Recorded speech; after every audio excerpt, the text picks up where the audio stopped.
హనుమంతుడు, అంగదుడు, జాంబవంతుడు మొదలగు వానరులు సీతా అన్వేషణ నిమిత్తం దక్షిణ సముద్రపు ఒడ్డుకు చేరారు. ఎంత ప్రయత్నించినా సీతమ్మ జాడ తెలియలేదు. అందరూ మిక్కిలి దుఃఖించి అక్కడే ఆహారం తినకుండా ప్రాణాలను వదిలేద్దామని, ఏమైనా సరే కిష్కిందకు తిరిగి వెళ్ళరాదని నిశ్చయించుకున్నారు. అందరూ తినుట త్రాగుట మానేసి అక్కడే కాలం గడుపుతున్నారు. ఒకనాడు అక్కడే ఉన్న ఒక చెట్టుపై జటాయువు సోదరుడు సంపాతి కూర్చొని ఉన్నాడు. నదీ తీరాన ఉన్న ఈ వానరులందరినీ తిని నా ఆకలిని తీర్చుకుంటాను.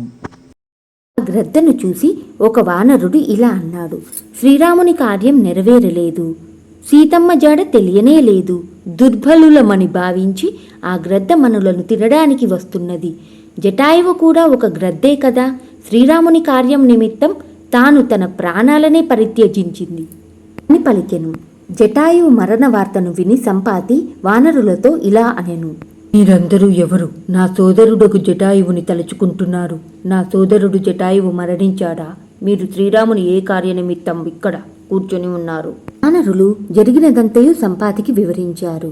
అది విన్న సంపాతి వారితో ఇలా అనెను. నా దృష్టి చాలా తీవ్రమైనది. సీతను తీసుకొని వెళుతున్న రావణుని చూశాను. ఇప్పుడు కూడా లంకలో ఒక వనవాటికలో సీత కూర్చొని ఉన్నట్టు చూస్తున్నాను. మీలో శతయోజన సముద్రాన్ని దాటి వెళ్లే సామర్థ్యం గల వ్యక్తి సీత జాడను తెలుసుకొని రాగలడు. గ్రద్ద చెప్పిన మాటలను విని వానరులందరూ తమ తమ బలాన్ని గురించి చెప్పసాగారు. కొందరు 10 యోజనములు వెళ్ళగలమని, మరికొందరు 50 యోజనములు వెళ్ళగలమని అన్నారు. అంగదుడు, నేను 100 యోజనములు వెళ్ళగలను, కానీ తిరిగి రాగలనన్న నమ్మకం నాకు లేదు అని అన్నాడు. ఈ సంభాషణలన్నిటినీ వింటూ హనుమ మౌనంగా తనకు ఏమీ తెలియనట్లుగా కూర్చొని ఉన్నాడు. హనుమంతుడు తన బల పరాక్రమాన్ని గురించి ఎవరైనా తనకు జ్ఞప్తి చేసేంతవరకు తన బలాన్ని మరచి ఉంటాడని మహర్షులు శపించారన్న రహస్యం జాంబవంతునికి తెలుసు. జాంబవంతుడు హనుమంతునితో ఇలా అన్నాడు. హనుమాన్, నీవు మౌనంగా ఎందుకు కూర్చుండిపోయావు? నీవు వాయుపుత్రుడవు, గరుత్మంతుని కంటే కూడా శక్తిశాలివి. ఈ శతయోజన సముద్రాన్ని నీవు సునాయాసంగా దాటగలవు. నీ పరాక్రమాన్ని మరచి నీవు ఎందుకు కూర్చొని ఉన్నావు? హనుమాన్, నీ శరీరము వజ్ర శరీరం. నీవు చేయాలనుకుంటే దేనినైనా చేయగలవు. నీవు ఆ మహాశివుడి అవతారుడవు. నీవు అంజనాకేతురుల పుత్రుడవు, మహావీరుడవు. దేవతలతో సహా ముల్లోకాలను జయించే శక్తి నీకు ఉంది. అలా జాంబవంతుడు హనుమంతుని శక్తిని తనకు గుర్తు చేశాడు.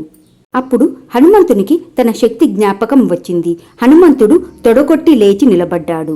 జాంబవంతుడు హనుమంతునితో ఇలా అన్నాడు. హనుమాన్, సీత జాడను నీవే తెలుసుకొని రావాలి. లంకకు నీవే వెళ్ళాలి. హనుమంతుడు ఒక్కసారిగా గర్జించి, అయితే సరే, ఈ శతయోజన సముద్రం దాటి వెళ్ళటం నాకు గొప్ప విషయమేమీ కాదు. రావుని లంకను పెళ్లగించి సముద్రంలో ముంచగలను. రావుణ్ణి పట్టుకొని దోమ మాదిరిగా నలిపేయగలను. లంకనే ఇక్కడికి తీసుకొచ్చి శ్రీరాముని పాదాల ముందు ఉంచగలను.